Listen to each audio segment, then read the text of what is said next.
Hello friends, welcome back to my channel Shaina Goyal. So friends, कैसे हैं आप सब और फेस्टिवल्स कैसे चल रहे हैं आप सभी के। So today we are going to continue our series of CDP और आज का हमारा टॉपिक जो है बहुत इम्पॉर्टेंट है, क्योंकि एक इसी टॉपिक में आज की इस वीडियो में आपके 5 नंबर जो हैं आपके पक्के होने वाले हैं। क्लियर। इस वीडियो में हम इंक्लूसिव एजुकेशन के बारे में बात करेंगे। चिल्ड्रन विद स्पेशल नीड्स, किस टाइप के चिल्ड्रन होते हैं जिनको स्पेशल एजुकेशन की ज़रूरत है या फिर स्पेशल नीड्स होती हैं, क्या डिसेबिलिटीज़ होती हैं। कंप्लीट आज इस वीडियो में ये सारा टॉपिक कंप्लीट कर देंगे। पूरे 5 नंबर आपके इसी वीडियो में से आपके आने वाले हैं, तो वीडियो को विदाउट स्किपिंग आप देखिए, कोई भी पॉइंट आपका मिस हो जाएगा अगर आपने वीडियो को स्किप किया। सो देखिए friends, before I start with the session, अगर आपने प्रीवियस सेशंस अटेंड नहीं किए हैं तो आई रिक्वेस्ट कि आप ये सीडीपी की सीरीज़ को सीक्वेंस में देखिए, क्योंकि सीक्वेंस वाइज एक तो आपको टॉपिक्स का पता लगेगा और सेकेंडली क्या है कि हम हर टॉपिक जब भी पढ़ते हैं तो प्रीवियस टॉपिक्स के साथ रिलेट करके पढ़ते हैं। ठीक है, तो मैं एज्यूम करती हूँ कि अगर आप ये टॉपिक पढ़ रहे हैं तो आपने प्रीवियस वीडियोज़ चेक की हैं, तो मैं उसी हिसाब से टॉपिक्स आगे मूव ऑन करती हूँ। ठीक है, सो आई रिक्वेस्ट कि आप प्रीवियस टॉपिक्स चेक कीजिए ताकि आपके प्रीवियस कंसेप्ट्स पहले क्लियर हो, फिर आपके जो डिटेल में हम नेक्स्ट सेशन की तरफ मूव ऑन करते हैं, नेक्स्ट टॉपिक करते हैं, तो वहाँ पर आपके कोई भी डाउट्स पेंडिंग ना रहे। So starting with today session, inclusive education and children with special needs. सबसे पहले देखिए इंक्लूसिव एजुकेशन क्या होता है। ये 2 वर्ड से मिलकर बना है। First is inclusive, second is education. Inclusive के लिए वुड ने कुछ कहा है जो हम अभी देखते हैं। Inclusion is the movement of children from segregated settings. अब सेग्रीगेटेड मतलब क्या होता है, जहाँ पे अलग अलग सेटिंग की होती है। सेग्रीगेशन मीन्स अलग अलग पार्टीशन में डिवाइड कर देना। फॉर एग्जाम्पल, हमें पता है कि जो नॉर्मल बच्चे हैं वो अलग स्कूल्स में हैं। ठीक है, जो डेफ एंड डम्ब हैं या फिर किसी को किसी टाइप की डिसेबिलिटी है तो उनके लिए अलग स्कूल्स होते हैं। ठीक है, तो उस तरह से हम कहते हैं कि सेग्रीगेशन नहीं होनी चाहिए, चाहे बच्चा कोई डिसेबल्ड है। ठीक है, किसी को किसी चीज़ में कोई भी प्रॉब्लम है, स्पेशल अटेंशन चाहिए, उसकी स्पेशल नीड्स हैं, फिजिकल डिसेबिलिटी है, all the children have equal right, उनको ये अधिकार है और ये सेटिंग होनी चाहिए। एक ही स्कूल में सभी बच्चे मिलकर पढ़ रहे हैं, irrespective of anything. Anything means anything, किसी भी चीज़ का भेदभाव किए बिना, चाहे वो बच्चा बैकवर्ड सोसाइटी से हो, ठीक है, पॉवर्टी रिडन हो, या फिर फिजिकल इम्पेयरमेंट हो, उसको देखने में प्रॉब्लम है, सुनने में थोड़ी सी तकलीफ है, ठीक है, या फिर व्हील चेयर पर है, व्हाट्सो एवर डिफ़िकल्टी, कोई स्लो लर्नर है, डेलिक्वेंट स्टूडेंट है, किसी भी तरह का स्टूडेंट है, हर स्टूडेंट को एक ही स्कूल में पढ़ने का अधिकार भी है और उसका राइट भी है कि एक ही स्कूल में वो पढ़े, तभी उसको इक्वल अपॉर्चुनिटीज़ मिलेंगी। वो खुद को दूसरों से अलग नहीं समझेगा। ही और she will think that I am the part of this only society. ठीक है, अदरवाइज उसको इन्फीरियर कॉम्प्लेक्स आएगा कि मैं डिसेबल्ड हूँ या फिर जो भी वीकनेस है किसी बच्चे में, तो उस वजह से वो राइज अप नहीं कर पाएगा। अक्सर राइज अप तो करना है ना हर बच्चे को, लाइवलीहुड अर्न करने के लिए, अपनी ज़िंदगी जीने के लिए हर किसी को ऊपर उठना ज़रूरी है।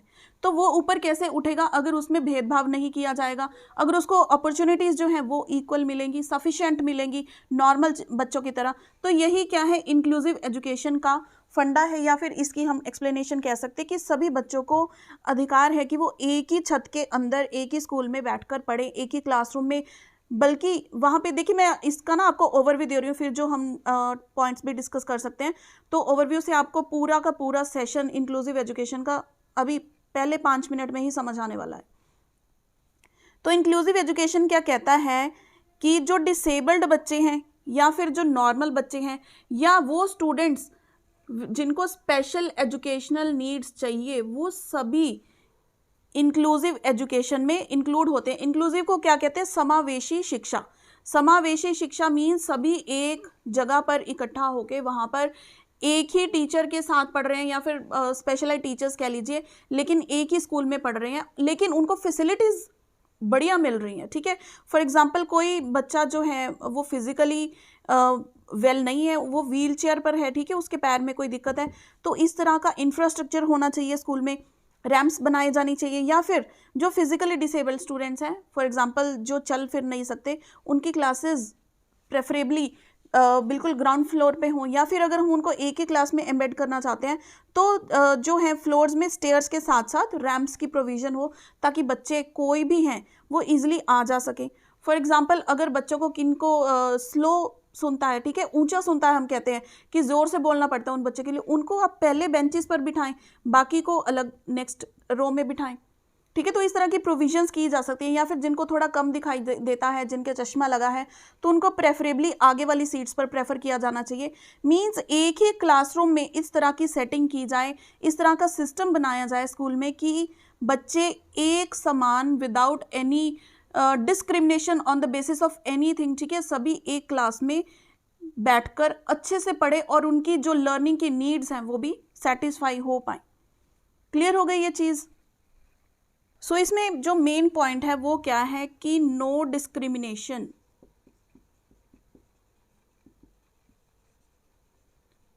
Discrimination on the basis of, अब हमें पता है क्लासरूम में डाइवर्सिटी ऑफ स्टूडेंट्स होते हैं, अलग अलग कल्चर से आते हैं, ठीक है, बच्चे हर वर्ग के, हर कास्ट के स्टूडेंट्स होते हैं, कल्चर उनका डिफरेंट होता है, ठीक है, जेंडर के बेसिस पर भी डिस्क्रिमिनेशन नहीं होनी चाहिए।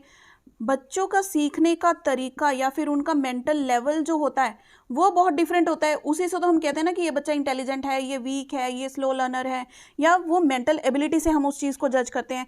या फिर बच्चों का जो इंटरेस्ट है, ज़रूरी नहीं है आप कह दें बच्चे की ऑलराउंड है सभी, कोई मैथमेटिक्स में अच्छा होगा, कोई म्यूज़िक में अच्छा होगा, कोई साइंस में अच्छा होगा, सभी का इंटरेस्ट अपना अपना होता है, ठीक है, हर की लैंग्वेज डिफरेंट है। तो किसी भी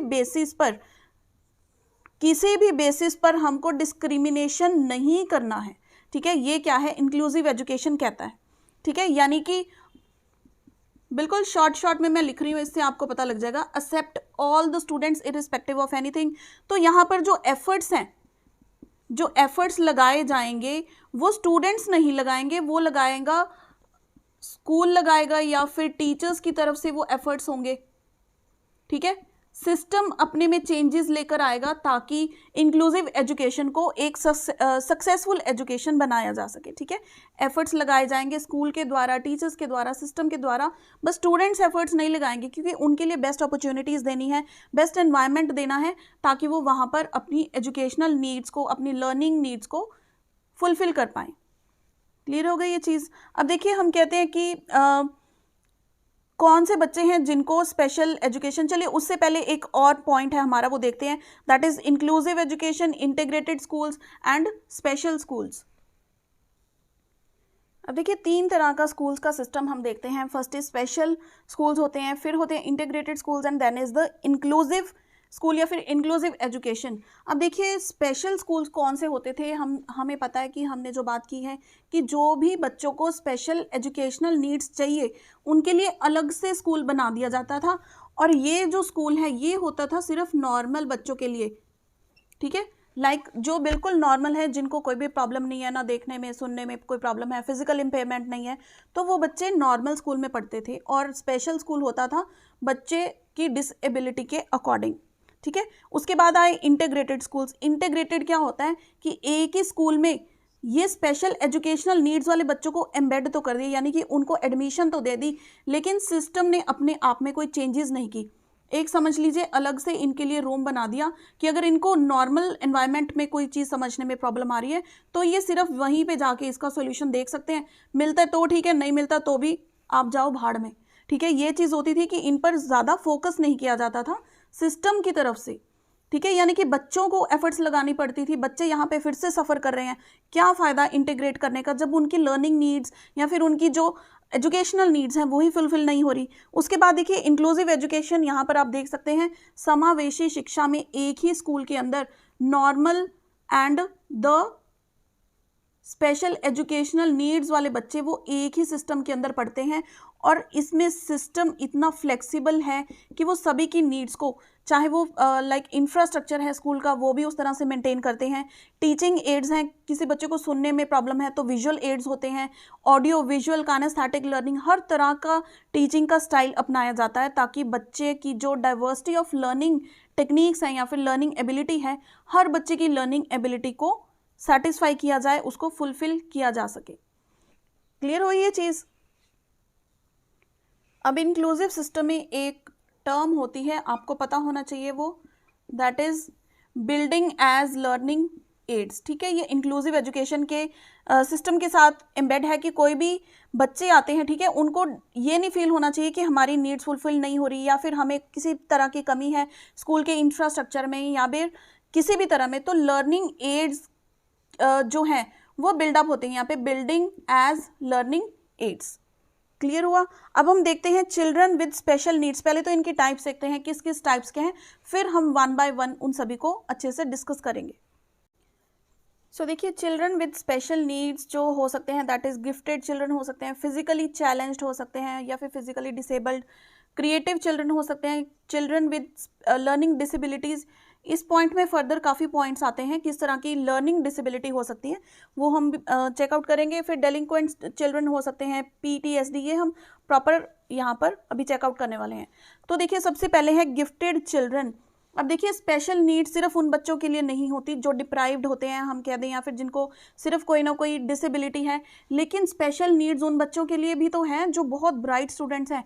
उनको भी तो इस तरह की फैसिलिटीज़ मिले, चैलेंजिंग एनवायरनमेंट मिले, ताकि वो अपने पोटेंशियल को और ज़्यादा राइज कर सकें। एटलीस्ट राइज ना कर सके तो उसके साथ मिलता जुलता लेवल क्वेश्चंस का या फिर एनवायरनमेंट करिकुलम का मटेरियल उनको मिले। तो गिफ्टेड स्टूडेंट्स उन्हीं में से एक हैं। हम क्या कहते हैं कि जो गिफ्टेड स्टूडेंट्स का IQ है दैट इज़ ग्रेटर देन 140। हम कह सकते हैं कि गिफ्टेड स्टूडेंट्स कौन होते हैं, जिनके IQ लेवल बिल्कुल हाईएस्ट पीक पॉइंट पर होता है। सपोज ये कोई दो बच्चे हैं, ठीक है, एक ही एज के हैं, एक ही क्लास में पढ़ते हैं, लेकिन एक बच्चे को एक ही चीज़ को 2-3 बार घुमा फिरा के टीचर को समझाना पड़ता है, लेकिन ये जो बच्चा है ये है गिफ्टेड चाइल्ड। ठीक है, तो एक बार टीचर ने कोई कंसेप्ट समझाया, इसको झट से समझ में आ गया, या फिर कोई बड़ी क्लास के क्वेश्चन सॉल्व कर देता है अपनी एज का बच्चा। ठीक है, अपनी एज के अकॉर्डिंग मेंटल लेवल जिसका ज़्यादा हो, ज़्यादा समझने की कैपेसिटी हो, या फिर चीज़ों को बहुत जल्दी कैच कर ले, वो कौन होते हैं? गिफ्टेड बच्चे। उन पर ज़्यादा हमें टाइम लगाने की ज़रूरत नहीं है। हम कहते हैं ये तो इंटेलिजेंट बच्चे हैं या फिर गिफ्टेड बच्चे हैं, एक बार कंसेप्ट समझाया, बच्चे को पूरा का पूरा कंसेप्ट समझ में आ गया। ये नहीं कहते हम कि ये रोट मेमोराइजेशन अच्छे से करते हैं, इनको चीज़ का कॉन्सेप्ट जो है, बात जो उसकी गहराई में जाकर चीज़ों को समझ सकते हैं। ठीक है, इनकी जो थिंकिंग होती है ना, हम कहते हैं कि डीपली सोचते हैं किसी भी चीज़ के बारे में। जो गिफ्टेड बच्चे हैं ये डीपली सोचते हैं, तो इनके लिए जो करिकुलम है वो भी किस तरह का होना चाहिए? कंप्लीट चैलेंजिंग होना चाहिए करिकुलम। चैलेंजिंग टास्क हो या फिर एक्टिविटीज़ चैलेंजिंग हो, ताकि बच्चे का जो मेंटल लेवल है उसके साथ स्कूल की एक्टिविटीज़ हैं या करिकुलम है वो कोप अप कर पाए। और ऐसे नहीं है कि उनको सिर्फ क्लास में हम कहते हैं ना कि वेले ही बैठा हुआ है, फ्री बैठा हुआ है बिल्कुल, क्योंकि उसको पता है कि मेरे को तो ये तो आता है, ये चीज़ें क्या करवा रहे हो मैम आप, ये सारी चीज़ें हमको आती हैं, आप कुछ अच्छा करवाओ, कुछ और चैलेंजिंग सा टास्क लेकर आओ। वो होता है गिफ्टेड बच्चों का काम। अब देखिए, ये नहीं है कि ये बच्चे पीछे नहीं रह सकते, अगर इनको इस तरह का एनवायरनमेंट नहीं मिला, क्योंकि इनका दिमाग जो है ना वो चलता रहता है, हर समय चलता रहता है, फ्री नहीं रहने देते ये अपने दिमाग को। ठीक है, मेंटल एक्टिविटीज़ इनको ऐसे है कि हमारे लेवल के हिसाब की मिले, तो इसको कहते हैं हम, ये क्या होते हैं? सेंसिटिव होते हैं। सेंसिटिव ऐसे नहीं कि थोड़ा सा टच कर दिया और बस दर्द होने लग गया वहाँ पे। सेंसिटिव मीन्स दिमागी तौर पर, इनको हम कहते हैं हाइटन्ड सेंसिटिविटी। सेंसिटिविटी क्या होती है इनकी? हाइटन्ड सेंसिटिविटी होती है। अब हाइटन्ड सेंसिटिविटी के कारण ये बच्चे क्लास में पीछे रह सकते हैं। क्यों पीछे रह सकते हैं? क्योंकि इनको उस तरह का एनवायरनमेंट नहीं मिलेगा क्लास में, तो ये अपना इंटरेस्ट लूज कर देंगे स्टडीज़ में। ठीक है, अगर इंटरेस्टिंग नहीं लगेगा जो भी टीचर पढ़ा रहे हैं या फिर उनको चैलेंजिंग नहीं लगेगा, तो इनका इंटरेस्ट लूज हो जाएगा, ये वो चीज़ करना ही छोड़ देंगे। ठीक है, क्योंकि इनको चैलेंजिंग नहीं लगेगा तो ये पीछे रह सकते हैं। ऐसे नहीं है कि गिफ्टेड स्टूडेंट्स हैं तो हमेशा ये आगे ही रहेंगे। Next we will talk about physically challenged या फिर फिजिकली डिसेबल जो बच्चे होते हैं, जिनको स्कूल में इस तरह का इंफ्रास्ट्रक्चर में बेसिकली उनको चेंजेस चाहिए होती हैं ताकि वो कहीं भी आ जा सके। ठीक है, उनको ये मोबिलिटी की प्रॉब्लम ना हो कि अगर वो लाइब्रेरी में जाना चाहते हैं तो लाइब्रेरी 3rd फ्लोर पर है, वो किस तरह से जाएंगे। तो इस तरह का इंफ्रास्ट्रक्चर होना चाहिए कि वो फिजिकली चैलेंज्ड बच्चों के फेवर में भी होना चाहिए। सिर्फ स्टेयर्स ना हो, रैंप हो, या फिर कुछ भी इस तरह के फैसिलिटीज़ जो स्कूल प्रोवाइड कर सकता है फिजिकली डिसेबल्ड बच्चों के लिए। Then is the creative children. अब देखिए, क्रिएटिव और गिफ्टेड ये अलग अलग तरह की स्पेशलिटी होती है। गिफ्टेड बच्चे तो वो होते हैं जिनका आईक्यू लेवल ज़्यादा होता है, लेकिन क्रिएटिव बच्चों की स्पेशलिटी ये नहीं होती कि वो कुछ ज़्यादा आईक्यू होता है। क्रिएटिव बच्चे नया काम नहीं करते हैं, लेकिन वो किसी भी काम को नए ढंग से करते हैं। क्लियर हो गई। इसके एग्जाम्पल्स बहुत सारी हैं, आप ले सकते हैं। कोई भी आपको आंसर शीट, सॉरी कोई भी शीट मिली उसमें ड्राइंग की हुई है तो बच्चों को दे दिए कि आप इसमें कलर करिए। जो क्रिएटिव बच्चे हैं, क्रिएटिविटी जिसकी कलरिंग में है या फिर आर्टिस्टिक स्किल्स हैं, वो उसको इस तरह से कलर कर देगा। आपने यूट्यूब पर भी देखा होगा पेंटिंग स्किल्स कितनी अच्छे से एक्राइलिक पेंटिंग करते हैं, बिल्कुल पेंटिंग में जान डाल देते हैं। वो कौन होते हैं? क्रिएटिव लोग होते हैं। अब ज़रूरी तो नहीं कि स्कूल में उनके 90% या फिर 80% आए होंगे, उनकी परसेंटेज हो सकता है 50 हो, क्योंकि उनका बाकी सब्जेक्ट्स में इंटरेस्ट ही नहीं है, लेकिन वो क्रिएटिव हैं। और उनका इंटरेस्ट किधर था? आर्टिस्टिक स्किल्स थे उनके पास, ठीक है, उनके हाथों में जादू था, हम कहते हैं ना।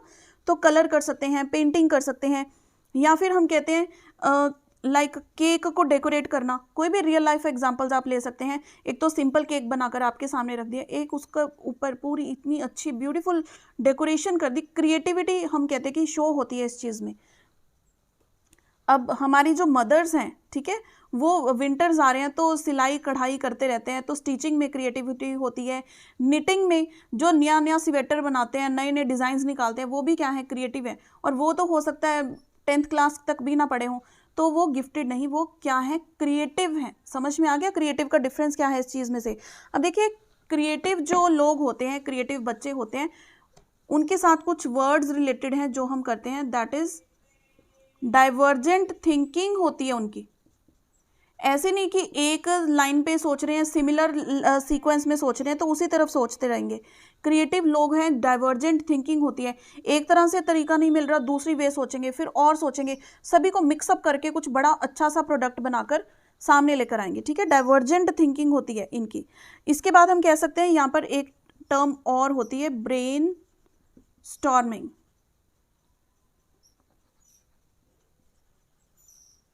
ब्रेन स्टॉर्मिंग, एक प्रॉब्लम आपको दे दी जाएगी और उसको आपने अलग अलग तरीके सोचने कि इस चीज़ को कैसे सॉल्व किया जा सकता है। ये सॉल्यूशन सिर्फ मैं मैथमेटिक्स का नहीं बोल रही हूँ, कोई भी रियल लाइफ सिचुएशन दे सकते हैं, आप इस चीज़ से कैसे बाहर आएंगे, या फिर आपको कोई पजल दे सकते हैं, इसका सॉल्यूशन आप किस तरह से ढूंढेंगे।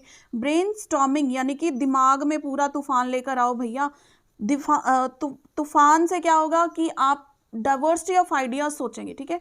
तो क्रिएटिव लोगों की ये स्पेशलिटी होती है, ये उनके डाइवर्जेंट थिंकिंग होती है, प्लस ब्रेन स्टॉर्मिंग बहुत ज़्यादा होती है उन लोगों की। समझ में आ गया ये चीज़, ठीक है। अब फोर्थ पॉइंट हम ज़रा एंड में देखेंगे क्योंकि ये थोड़ा लेंथी पॉइंट है। उसके बाद आती है डेलिक्वेंट चिल्ड्रन। अब देखिए, डेलिक्वेंट चिल्ड्रन वो होते हैं जो किसी भी परिस्थितियों के कारण या तो बुरी संगत में चले जाते हैं, ठीक है, क्रिमिनल्स बन जाते हैं, थोड़ी बहुत चोरी वगैरह करने लग जाते हैं। डेलिक्वेंट बच्चे वो होते हैं, ठीक है। तो उनका डिपेंड क्या करता है कि फैमिली बैकग्राउंड किस तरह का है, या तो उनका फैमिली बैकग्राउंड ही इस तरह का होगा, या फिर वो उनकी जो पीयर ग्रुप है, हम कह सकते हैं उनकी कंपनी, ठीक है। कंपनी बहुत मैटर करती है कि स्कूल में आप किस तरह के फ्रेंड्स बनाते हैं, specially at the age of adolescence या फिर प्री एडोलसेंस एज जो होती है, वहाँ पर आपकी कंपनी बहुत मैटर करती है, वही आपका फ्यूचर बना भी सकती है और बिगाड़ भी सकती है, ठीक है। ये होगी डेलिक्वेंट स्टूडेंट। उसके बाद आते हैं PTSD। तो इसकी सबसे पहले हम फुल फॉर्म देखते हैं। अब देखिए, कुछ बच्चे जो हैं अदरवाइज नॉर्मल चलते हैं, लेकिन PTSD की फुल फॉर्म होती है पोस्ट ट्रॉमेटिक स्ट्रेस डिसऑर्डर। ये फुल फॉर्म आप याद रखें, ये भी आपको आ सकती है। तो इसका मतलब होता है कि बच्चा नॉर्मल अपनी सिचुएशन में चलता जा रहा है, लेकिन लाइफ में कुछ ऐसा इंसिडेंट हो गया, ठीक है, ऐसा हादसा हो गया जिसके बाद उसका जो है मेंटल स्टेटस बिल्कुल हिल गया, ठीक है। तो वो क्या होता है, ये नहीं हम कहेंगे कि एक्सीडेंट हो गया तो हो गया, इस तरह से हम नहीं कहेंगे, लेकिन कुछ सदमा लग गया दिमाग को, उससे क्या होता है, पोस्ट ट्रॉमेटिक स्ट्रेस डिसऑर्डर आ जाता है बच्चों में, कि वो नॉर्मल बच्चा नहीं रहता, ठीक है। तो इस चीज़ों को हम कहते हैं कि टाइम जो है, टाइम ही इस चीज़ को ख़त्म कर सकता है। साथ में उस बच्चों को स्पेशल टाइम देना या फिर उनको उस चीज़ से बाहर निकालने के लिए मोटिवेट करना, ये चीज़ों से ये बच्चे बाहर निकल सकते हैं, पोस्ट ट्रॉमेटिक स्ट्रेस डिसऑर्डर, ठीक है। उसके बाद आता है ऑटिज्म, ऑटिज्म स्पेक्ट्रम डिसऑर्डर। तो यहाँ पर ऑटिस्टिक बच्चे कौन होते हैं, जनरली जो रेपिटेटिव एक्शंस करते हैं, रेपिटेशन करते हैं एक्शंस की। वो आमिर खान की एक मूवी थी, क्या नाम था उसका, धूम 3 थी आई थिंक, जहाँ पे आमिर खान का डबल रोल होता है। तो एक तो होता है बिल्कुल नॉर्मल और एक उसका जो भाई होता है, ठीक है, तो वो क्या होता है, ऑटिज्म होता है उसको, तो वो खुद से ही बातें करते हैं। यहाँ पर हम कह सकते हैं ना कि प्राइवेट स्पीच के बारे में पढ़ा है ना हमने। प्राइवेट स्पीच वो लोग बहुत करते हैं, एक तो रेपिटेशन, एक ही चीज़ को बार बार दोहराते रहते हैं, प्राइवेट स्पीच होती है, और उनको कम्युनिकेशन करने में प्रॉब्लम आती है, अटक अटक कर बोलेंगे बात को, ठीक है, तो कम्युनिकेशन में प्रॉब्लम होएगी। उसके साथ क्या है, वो सोशल सर्कल उनका ज़्यादा नहीं होता, ठीक है, सोशली बैक कह सकते हैं, या फिर सोशल सर्कल उनका ज़्यादा नहीं होता।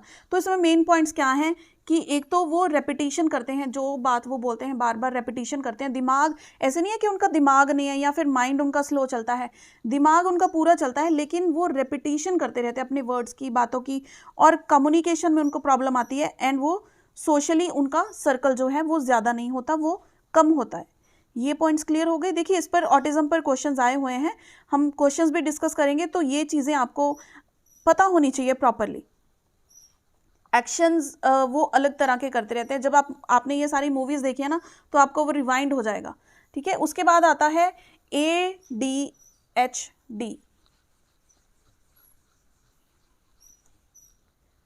That is attention hyper activity